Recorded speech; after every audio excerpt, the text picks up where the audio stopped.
too far, need to zoom in. Ain't got no facts, you assuming. About to call them blue, the way you be cluing. Stay awake, not woke, I'm tuned in. Your point of view too far, need to zoom in. Ain't got no facts, you assuming. About to call them blue, the way you be cluing. Have we had enough of your lies for one night?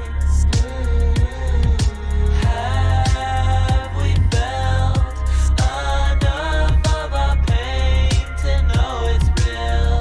How do you feel? Sick and tired of the lies, all I'm feeling is the pain. It's the devil in disguise while I'm standing in the rain, water pouring from the sky. But you tell me the opposite, like I don't have a consciousness, like I'm stuck in the matrix and my brain's up for the taking. But we don't do that, I know my facts. They say that he was elected, but where the stats at? They say that jab the only way to get your life back. But if you have a heart attack, then they will go to hide that. Look at the FDA, acting like KKK, trying to run all our lives like we they brand new slaves. Lose the job, bent from plain segregation, all the same. They call themselves progressives, but they taking us all back again. Bring the world to darkness and sacrifice the children. Then when it's said and done, then you will never live with hope again. I say that we break the chains, we can't leave the world the same. Make love real again. As we fly above the truth, I ask of God, am I with you? I walk the path, go to the line, but still I feel that.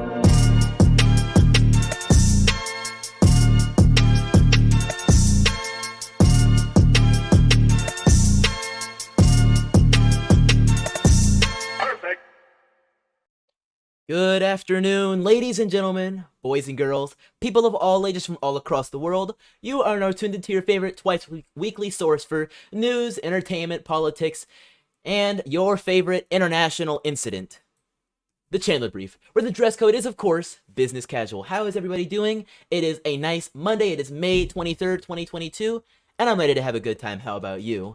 Just kind of get all that rhyme together. I really appreciate it. Really appreciate the comments from Kenny K, all my folks over on Rumble, my folks here on Gitter and YouTube, last but definitely not least. Appreciate seeing each and every one of you here once again. Shout out to Aaron Behringer, Diamond R, everybody who is interacting with us. It is a pleasure to stream for you guys. And yes, international incident is probably the best way to describe it. Texas to Love asks on Gitter, what's going on now? They say, what the heck is going on now? I say, well, right here. Jack Posobiec has been detained at the Davos World Economic Forum event. Now, Davos is I did a little bit of research. Davos is like a place that's basically been taken over by the World Economic Forum. It's a city within Switzerland, but they basically own it. So the World Economic Forum and all those kind of, those lackeys, I guess you could call it, they've got some executive control over there, so much so they even have their own police force, which I didn't know until this whole thing happened. But let's dig a little bit deeper. Now, Jack Posobiec is somebody that actually goes quite a bit back with me. I've actually gone on You Are Here, which is a Blaze show with Jack Posobiec before. I've gone on shows with Jack Posobiec. I've done events with him before, so he's a friend of mine, and we go back. So it's kind of interesting to see what's happening here, and forgive my smile. Things, of course, didn't go so south, but this has been an eye-opener for many people, so let's jump into this. Human Events Daily host Jack Posobiec was detained in Switzerland on Monday on day one of the World Economic Forum's annual convention. Police reportedly refused to tell Posobiec and his crew why they were being detained, though he later told the Post-Millennial that he was told that they looked suspicious because they were filming at the entrance. Stop the cap! When you get detained by the World Economic Forum police and thrown into Davos lockup, you really want to make sure you get the best night's sleep in the whole wide world. From My Pillow code, promo code. Well, you could use that one, or you could use Crump. I don't know. I guess in his time of need, maybe use promo code POSO. But either way, Posobiec says that he had shown police his passports and press badge an hour prior during an appearance on the Charlie Kirk show. Posobiec said that he was asked by authorities who Turning Point USA was and why they were in Davos. He says that authorities asked him to turn over video and tried to separate him from his crew. Never once did they explain to us why we were being targeted. I want to be clear on something. We had already given our name, passport, and other credentials an hour prior. Said Posobiec, who then speculated that authorities had independently locked him up and his team after showing them their info. Now, I've read you all the words. It's time we see the actual video. This video was posted just a little over 5 hours ago, and it's been exploding ever since. As you can see, it's got 600,000 views, and that's just on this video alone. There's other re-uploads that have more. Let's check this out. This is wild. Audio. Why am I not allowed to record? Please don't. Isn't this a public street? It is. But actually I don't like it to be on a video. I can take it off. You have your documents on the phone. Take it off, please. Yeah. Do you want to take a picture of it? Yes. We're Keeping everybody safe. Drop it. Your iPhone. You can show me and then I take a picture. Wow.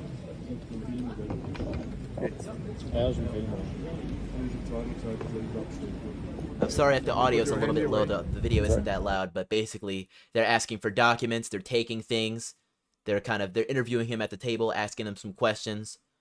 He says, by World Economic Forum police, but this goes a little crazier. He said, filming outside, got questioned by plainclothes officers, gave passports and press credentials, no big deal.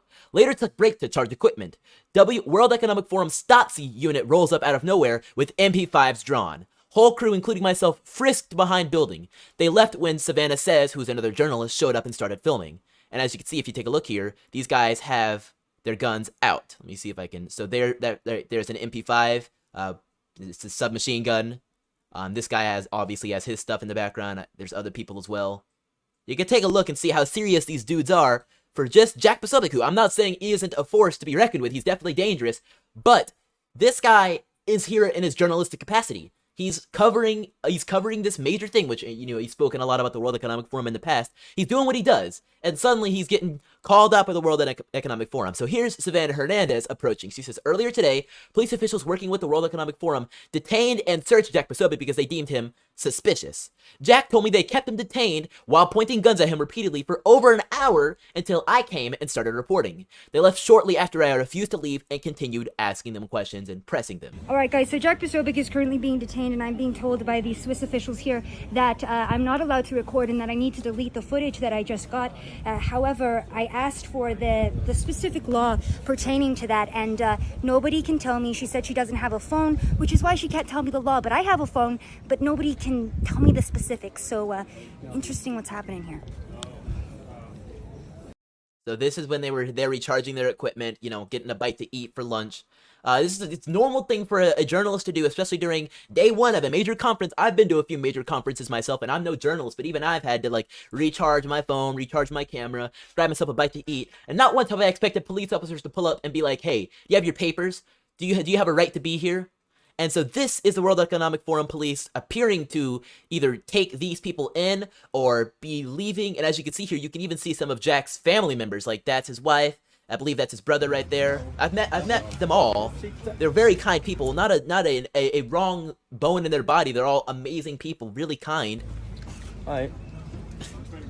And they're being dealt with by dudes with MP5s, asked to expose their documents, frisked for weapons or things of that nature, when they're just doing their duty of reporting what they know. So as you guys heard a minute ago, Jack actually got interviewed by Charlie Kirk just minutes or maybe hours, a few hours after this happened. Yeah, 2:07 p.m. is when it went out, and it was a live interview. It's this interview from Davos with World Economic Forum detainee Jack Posobiec, arrested while filming for TPUSA documentary on Klaus Schwab and the World Economic Forum. Let's see if we can take a listen to this real quick. Give us the latest. Well, Charlie, it was really amazing because they were not letting me film. I was able to get one piece of footage out, but my brother, who's here with me, he came up, he started feeling, and then the great Savannah Hernandez, who's also out here covering the event, she saw my brother and my wife running towards where we were. She didn't even know what was going on, started running along with them, found out what it was, started getting right in the face of the police officers, filming everything that was going on. And the minute they realized that it was becoming more of a thing, that more journalists...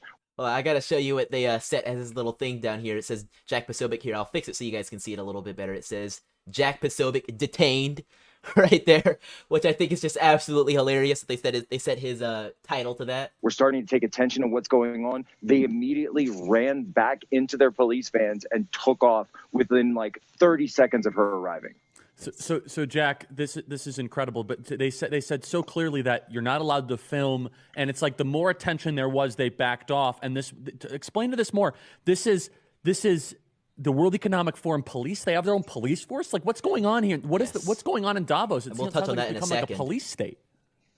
Well, it is actually a police state out here right now, because when we asked them, are we being detained, they wouldn't give us any answers. We asked them, why are we being detained? They wouldn't tell us. They said something vague about, well, you've been out here for a while. I said, yeah, there's a lot to cover. There's a lot of footage. There's a lot of news. We're covering the news. Right? We're not doing anything untoward, certainly not acting suspiciously. I mean, I'm dressed like a guy who's reporting and I'm talking into a camera, right? You know. What more can you ask from somebody who's there to report and cover what is going on?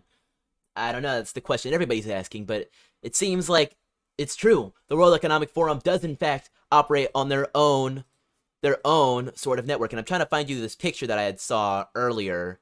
I don't think I stacked it into my thing, but actually, the World Economic Forum has its own police force, which has been exposed. If you take a look at here, I'll find my tweet about it because I posted it, reposted it. You can see here, Jack Posobiec posted it originally. He says, these are their police badges. And if you can see here, I'll zoom in and see if I can help you guys see a little bit better. Maybe not, maybe. But it says World Economic Forum Police right here. That's what this badge says. You can at least make out the words police on the screen. But it's insane. They have their own militarized police force. Meanwhile, people in America are talking about the police force is all militarized. We need to shut them down and we need to defund the police. But this is the real police force that needs to be defunded, literally by the World Economic Forum. It's a name so sickening I have to sneeze in between each time saying it. Charlie Kirk interviews Jack Posobiec after he's detained by WEF police. This is what we just watched, but I wanted to read a little bit into it. Never once did they explain to us why we were targeted. I want to be clear on something. We had already given our name, our passport, our press pass. We have the First Amendment within the United States. However, I am not in the confines of the United States right here. So these police have the ability, if they want to confiscate things from us, confiscate our cards, start deleting things. And before we can even get legal involved, they could have taken down all of the footage that we had already filmed today for this project. This docuseries to go along with the book that's coming out that's called The Great Global Reset, which is the book that Charlie Kirk is writing about this. We've been filming all day for this. We've been doing live videos, my own Human Events podcast, and the idea that they wouldn't come in, and the idea that they would come in, take down all the stuff that we were doing, delete it, and the potential to detain me further. My wife wasn't with me. My brother wasn't with me. We didn't know where everybody was. I didn't even know when the next time I'd be able to get contact out. Because again, we do not have the First Amendment here. They do not have freedom of the press the same way that we do in the United States, with that kind of latitude. Unfortunately, where you are right now, the most dangerous thing where you are is the government, said Kirk in response. Posobiec signed off from his appearance by saying, direct message to WEF Chairman Klaus Schwab saying, Mr. Schwab, we're not going anywhere. And as you can see, there's another quote tweet of it from the Hodge twins, who are using a little bit of strong language, but it's very understandable, especially considering that these guys are serious. I showed this a second ago, but this is in Davos. The World Economic Forum police force, or as we should probably more aptly refer to them as, militia, is standing on top of buildings with snipers. Or like, is that really a sniper? Is it more of like it's more of like a rifle? The tweet says it's sniper, but it's like a rifle looking type of thing. It's got a high capacity mag here, so I don't really know if you can call it a sniper like that, but that's a long range weapon right there. And he's just standing up there. I think he's got the discipline going. You know, he's just standing on guard on top of a building in the middle of a World Economic Forum convention. Because these people obviously feel very safe, right? Somebody commented not a sniper, but still, that's craziness right there. Standing on top of buildings. But the most crazy thing I want to show to you guys, before we go for a break real quick, is this. This is something that the World Economic Forum posted a little under a year ago. June 4th, 2021, at midnight. Very interesting time to post it. I don't know why they did that. How can we stem the spread of disinformation online? Which shares various accounts of which they consider to be disinformation. Now, of course, I think some of these two are like just examples, maybe, or maybe they're actual accounts. But Jack Posobiec, Russia Today America, and then two accounts that have already been whacked, but you know, are probably like QAnon or something. That's why they got whacked. But Jack Posobiec, with an influence of 1.43, which I assume is supposed to be in the millions, because he's got 2 million followers by now, and roundabout then he'd had about 1.5 million. He is marked as clearly from the World Economic Forum misinformation. The spread of disinformation, or I guess the other term they like, malinformation. They've got a million different terms for it. I don't really get it, but they're going at it from every single direction they can. So it only makes sense that now that he's suddenly in World Economic Forum turf, suddenly the police show up and he's like, well, I'm not doing anything wrong. And they're like, sir, you need to come with us. I think it shows you where these people stand. If you disagree with them, if you're willing to call them out, and if you even get blocked by them, because yes, Jack Posobiec actually has been blocked by the World Economic Forum Twitter, which is the most hilarious thing. In fact, I think I might be able to find it. Jack Posobiec blocked by World Economic Forum. I think I could just show it by like looking it up. It mentions that it'll just bring us back to this tweet, but I think I can find the image of him actually being blocked by the World Economic Forum. I can't find it, but it's true. He is actually blocked by the World Economic Forum right now, which is just straight up hilarious. It's funny considering that this is an organization that claims to abide by free speech. But either way, this is the type of insanity that is coming out of these places that the World Economic Forum owns. And we want to cede them more land by letting them have control over things in America? I don't think so. I don't think so. We'll be right back after these brief messages. See you in a second. Hey freethinkers, Chandler here. Got a reason to celebrate coming up? Birthday? Anniversary? Election? Then why not recruit the help of your favorite content creator, commentator, and musician to celebrate? Well, now you can, with Cameo. Whether it be for yourself, your spouse, maybe that liberal son or daughter of yours, it doesn't matter. You can recruit my services to wish you a happy birthday, make you a funny political joke, send you a heartfelt message, and all around try to make you smile. For a small flat price on the Cameo app, you can recruit me to do all of this and more. It of course helps support me and the channel, so it's going to a great cause, and you get something even greater out of it. So if this sounds interesting to you, go to Cameo.com or download the Cameo app on the Apple or Google App Store and create an account today. Then, once you're all set, just search my name, Chandler Crump, and from there, enter what you want me to say and who the special message is for, and you'll receive it within a couple of days. Now, let's get back to the show. I want to give a big shout out to everybody who's interacting over on the chat. Shout out to Shirley Voss over on Gitter. I appreciate you. She says, "Are you rap or hip hop? Let's keep it clean." I'm rap, hip hop, all sorts. I make all sorts of music, but I am in those too, and I of course keep it very, very clean. No worries there.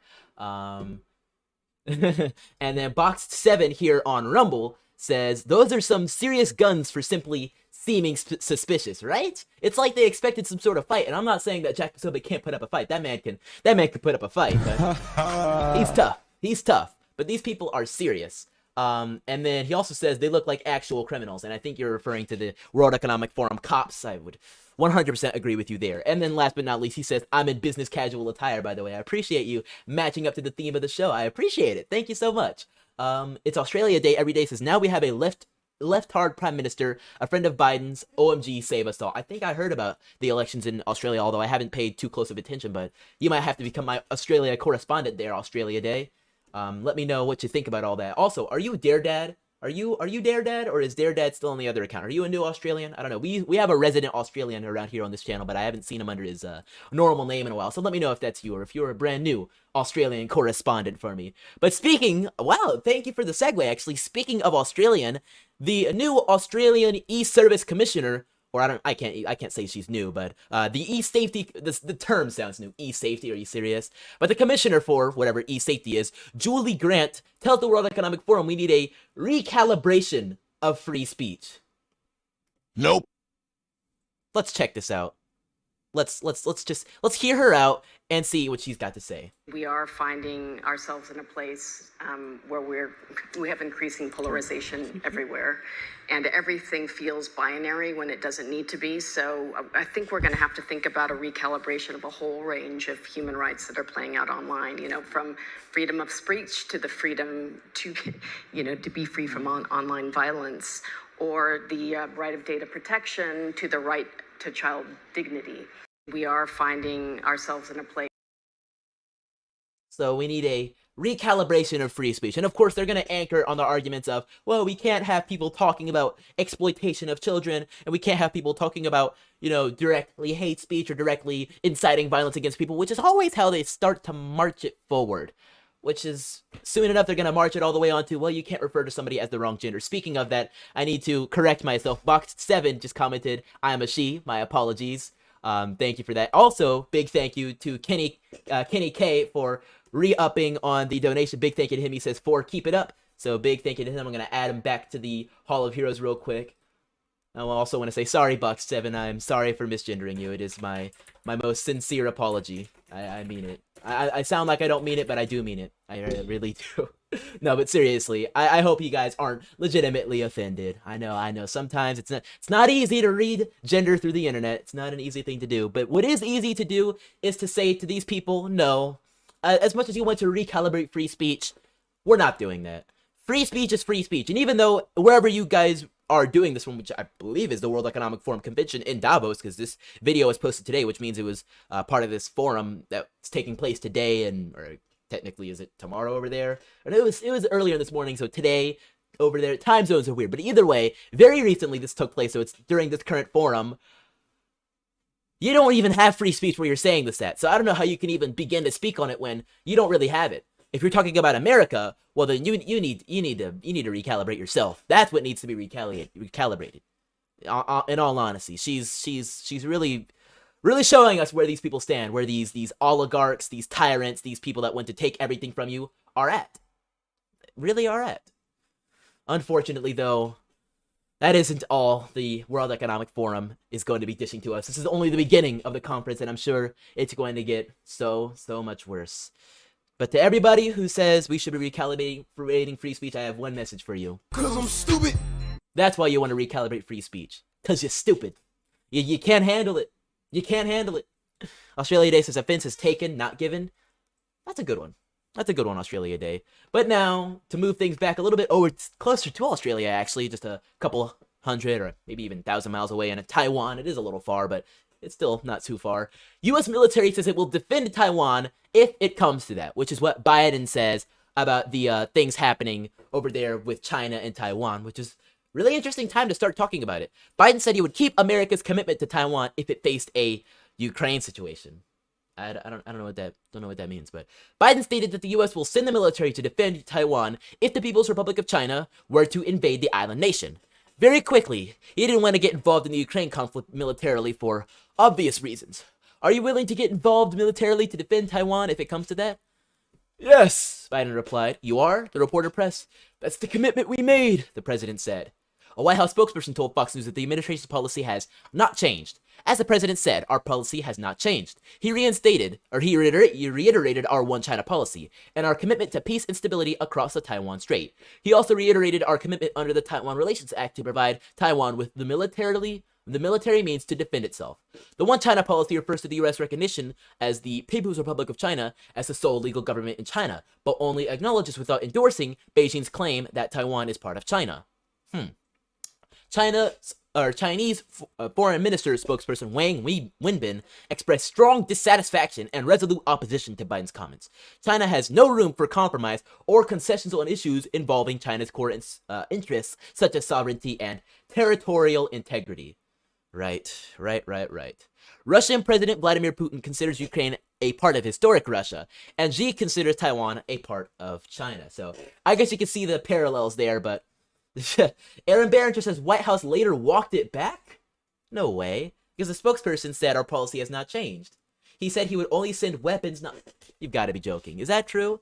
I might have to dig in a little bit deeper and see if they've actually said that, because this article is as of today. Like, this article was this morning, like way earlier this morning, but still it was technically today. So if the White House later walked that back, that's a big shame.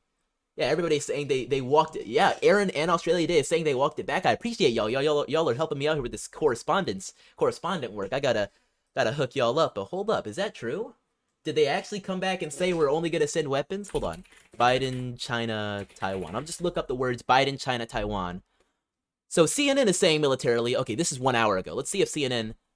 But White House insists there's no policy change. They're saying the same thing here. Quickly downplay the comments, saying they. Oh. No way. The White House quickly downplayed the comments, saying they don't reflect a change in U.S. policy. That Biden said the U.S. would protect Taiwan from a Chinese attack, only to have the White House walk back those remarks. During a joint conference, Biden was asked at the U.S., that's what we heard, you didn't want to get involved, yada yada, we've already heard that. But then where's the part about them saying, there's a strong warning, China's doorstep during his first trip to Asia as president. The visit is aimed at uniting allies and partners to counter China's rising influence. Several of Biden's top administration officials were caught off guard by their remarks, several aides told CNN adding that they were not expecting Biden to be so unequivocal. In a statement following Biden's comments, a White House official said, our policy has not changed, reiterated our one China policy, yada yada. And, to provide Taiwan with the military means to defend itself. Wow, you guys are right. You guys are right. That's sad. That is. Now, of course, I'm not one to advocate for major war against China, but I am one to advocate against them expanding any further. I mean, I'm trying to think of a good comparison. I mean, I'm sure China, if they had some sort of agreement with Mexico, would be willing to send everybody it could if the United States suddenly started to start marching troops into Mexico. I mean, it's not a great comparison, but I think it's at least sort of there. You can draw the parallels, as crazy as it sounds. I mean, if you told people before all this happened that China would be wanting to march people into Taiwan, you would think, well, that sounds crazy, doesn't it? I don't know. Kenny K says, think about when John Cena apologized for recognizing Taiwan as a country and was speaking fluent Chinese. I do remember that. In fact, I think I can pull up the video briefly before we move on, because that was absolutely hilarious. John Cena Chinese, and Chinese people were all coming together saying that was a very terrible way that he was speaking Chinese. Hold on. Star and former pro wrestler John Cena has touched off an international controversy. Cena apologized to the broadcaster. Taiwan is put in line. 我必须说，现在就是很重要。我爱更尊重中国，更中国人。 A Late Show has acquired the full apology. No. 你好，中国，这是叫 I think this is Cena。 fake. 我做很多。 Yeah, I think the rest of it might actually be fake because I don't trust the Late Show. But that is hilarious. It's true. He spoke Chinese, and as you can guys see here, my YouTube recommended is trying to show me social credit memes, which is, it really touches on where dang China, John Cena, or John Gina, as many people call him, well, truly stands. It really is. No choice. Taiwan makes all the chips. There you go. There you go. Switching gears, thankfully, off of this Taiwan-China mess to another just as terrible mess going on with State Farm. Now, State Farm is currently, or was currently, trending on Twitter for something that they did just today. And, man, I don't want to read it, but as you guys know, I've made a commitment here on the show to highlight as many of these terrible, disgusting stories of some major company or major organization, or even some teacher from some school pushing things on children, and State Farm has joined the list. And yes, there is a list that we are drafting of teachers, organizations, companies that are adhering to this mess that well, you're gonna want to boycott. State Farm launches program to distribute LGBTQ books to kindergartners. Nope. It's no use! Disgusting. State Farm, the household name insurance company, has launched a program that would enlist hundreds of staff volunteers across the country to distribute LGBT-themed books to teachers, centers, and libraries, explicitly targeting children as young as kindergarteners. In collaboration with the Gender Cool Project, State Farm aims to help diversify classrooms, community centers, and library bookshelves with a collection of books to help bring clarity and understanding to the national conversation about being transgender, inclusive, and non-binary. An employee whistleblower email obtained by Consumers Research dated January 18th, 2022 reveals. The project's goal is to increase representation of LGBTQ plus books and support our communities in having challenging, important, and empowering conversation with children aged 5+. The email from Jose Soto, State Farm's corporate responsibility analyst to all Florida agents, reads, and there you go. It's all about the don't say gay. Man, really? Every single time you push in one direction, they're gonna push back harder. And that's what we got to keep pushing back harder. And that's why in Florida, they're trying to go around it. They're trying to put it in libraries and community centers because, well, they can't get at the teachers. The teachers aren't going to talk about it unless they're willing to get zapped, which I'm sure a lot of teachers are going to need to get zapped very soon. But man, oh man, this is bad. In the message, Soto says that State Farm is recruiting 6 agents in Florida that would be interested in participating in this unique project by receiving these books in March and then donating them to their community by the end of April. Nationwide, approximately 550 State Farm agents and employees will have the opportunity to donate this 3-book bundle to their local teacher. Yes, that's right. Your local Jake from State Farm, who's supposed to be a great neighbor, is really the neighbor that is going to your local library and donating books about prosthetic limbs. And not the good kind of limbs like your arms or legs, but a very disgusting type of limb that I couldn't even talk about here on my YouTube channel, to your local library so that your kid can pick it up and say, Mommy, Daddy, non-binary third gender parent, what is this? And your mommy or daddy might be like, what the heck? Put that back, we're leaving the library. Or your non-binary third gender parent will be like, oh, well, my son, and start going on and on about it. Or I guess my non-binary offspring, since we're not assuming genders. This is the type of community and this is the type of culture that we're going to be pushing on this next generation if we don't do something back. If we don't do something against it. Australia Day says, I refund $5 if you change feedback. See, I learning Chinese. The 3-book bundle is part of the Gender Cool collection. In the book Non-Binary, a character named Gia is introduced to young readers as a transgender girl who uses she, her pronouns. When you're born, a doctor looks at you and says, it's a boy or it's a girl based on your body. But gender isn't that simple. You see, when I was born, the doctor said it's a boy, but this wasn't true. 'Cause I'm stupid. Gender is how you feel in your heart and mind, but it may not match what the doctor says when you are born. 'Cause I'm stupid. The Gender Cool Project is a youth-led movement bringing positive change to the world, according to the website. For those who identify as transgender or don't conform to gender norms, called the champions, who are helping replace misinformed opinions. I can't do this anymore. I can't. I'm sorry. I try my best to get through as much of these stories as I can, but I can't do it. I can't do it. Like a great neighbor, State Farm is there. Unfortunately for State Farm, though, they began to trend on Twitter. Now, of course, there's just your average lady who probably doesn't even know about what's happening. She's a new State Farm agent. She's nice. She's getting the job done, but, well, she picked the worst day to start posting about State Farm. Let's just hit the latest. You're probably going to see a lot more people in support of it than in opposition of it on Twitter, but I don't know. Some of them are like a creepy neighbor, State Farm, donating transgender books for kindergartners to schools in Florida. OMG, State Farm, 5-year-old transgender? 5-year-olds cannot be transgender. They don't even know what the F it means. I'm sorry. I'm just quoting the tweet. State Farm, have you lost your corporate mind? Taking lessons from Disney? Who up the corporate ladder is responsible for decisions to go after children? And then also, here's one that's like, that's awesome. Thanks for letting us know. Oh, no. Okay. All right, no, this is good. No, it's bad. Great job, State Farm? Nope. Nope. There you go, right there. State Farm accused of pushing LGBT. So yeah, there's a lot of people sharing the article. Some people are like, where's the board of directors? Some people are like, I have quit State Farm. Ooh, that's gotta hurt for State Farm's bottom line. It's no use! There you go. I wouldn't get State Farm insurance again if they gave it to me. It's probably being run by a bunch of transgenders trying to corrupt children. Go, you know the thing. Ooh, people are going, wow, I gotta stop before YouTube decides to me. They're gonna zap me real soon. Real soon. Australia Day says Trump 2024 equals Australia's Dutton 2025. Is that a candidate? Tell me a little bit more about this Dutton guy. If he's like Trump, sounds interesting.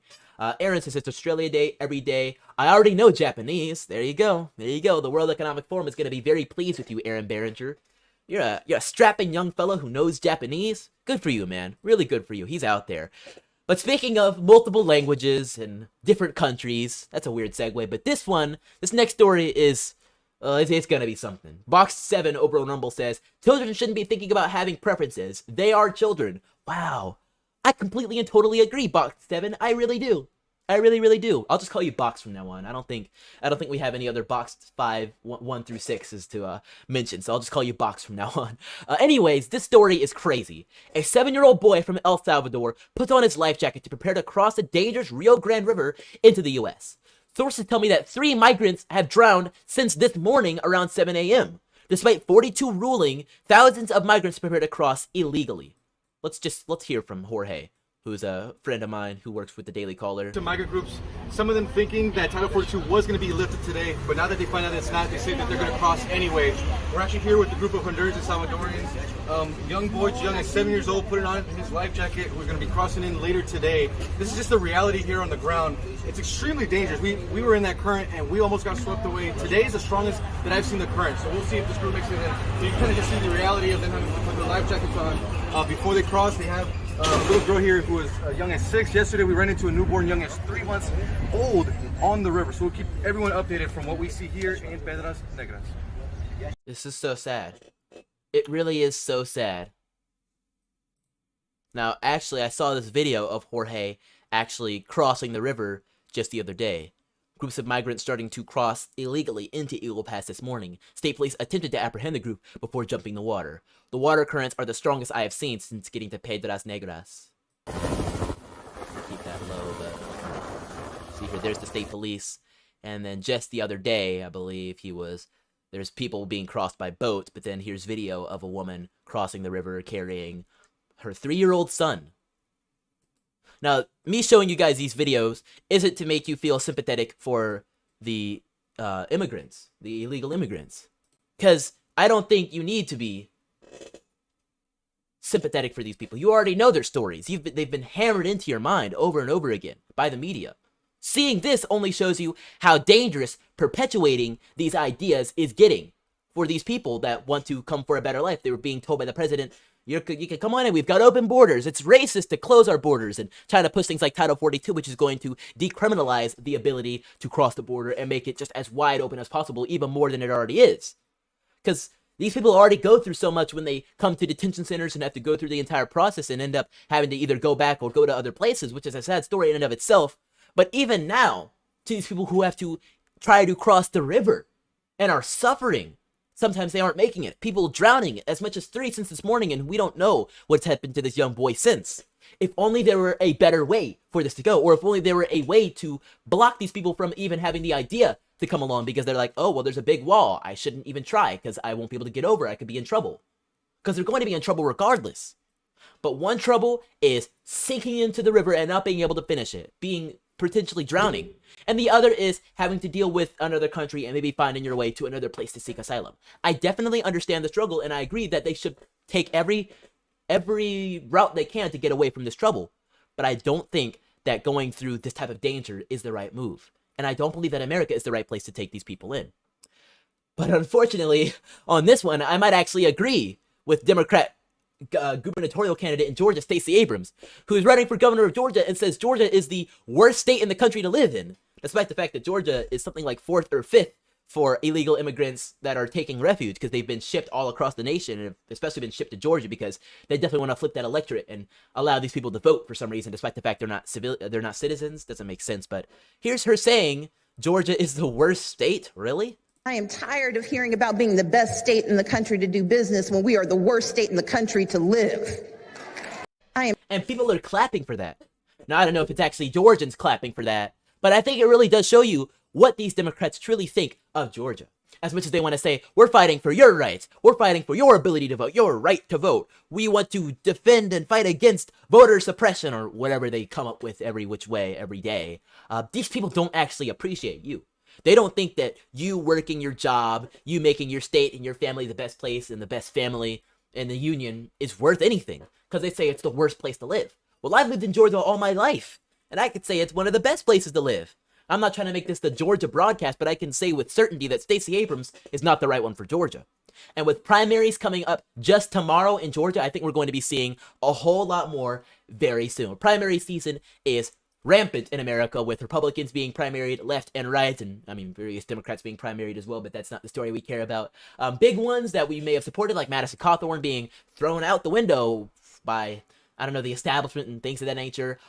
More primaries coming tomorrow in Georgia. It is going to be a thing to watch, and we're going to be doing it live tomorrow at 8. On Tuesdays, you guys know we do our live shows every week on Tuesdays and Thursdays at 8, and this week will be no different, so make sure you tune in with us again tomorrow at 8 p.m. Eastern as we break down the primary elections right here in Georgia. We watch all the elections to watch, like Georgia 10, Georgia 6, with 2 very fierce Republican competitions there, with 2 Trump-endorsed candidates, Jake Evans and Vernon Jones, and the gubernatorial election with David Perdue against Brian Kemp, which are endorsed by Trump and Mike Pence, respectively, so big fight right there, as well as smaller offices like Secretary of State with Jody Hice against Brad Raffensperger. It is going to be a night of fights, and we're going to do it all live right here on YouTube, Rumble, Getter, Twitch, Facebook, wherever you watch me, like you are right now. Make sure you tune again, once again, tomorrow here at 8. You're not going to want to miss it. Aside from all that, thank you guys so much for being tuned in with us again today. I want to give a big shout out to Kenny K for joining the Hall of Heroes. I really appreciate his donation, and anybody else who's donated in the past or wants to again in the future. I appreciate it so much. It helps keep our show running, helps keep me able to go to different places, perform music, make music, give speeches. Everything I do, it is supported by you. So big thank you so much to everybody who is supporting me. Shout out to Agar Khan in the chat who says Pence should go away. I agree with you right there. I'm sure he's going to rear his ugly head again and try to run in 2024, but I can tell you guys with certainty he's not going to get far. Aaron Behringer says, if you knew what that says and means, you'd realize they want to throw me in jail for hate speech. Well, thankfully, nobody is going to translate what you said. I hope not. Either way, I'm glad I didn't pronounce it. Thank you guys so much for being tuned in. And aside from all that, we'll be back again tomorrow at 8. And aside from all that, I'll catch you next time, free thinkers. Don't forget to spread the virus of intelligence. Peace.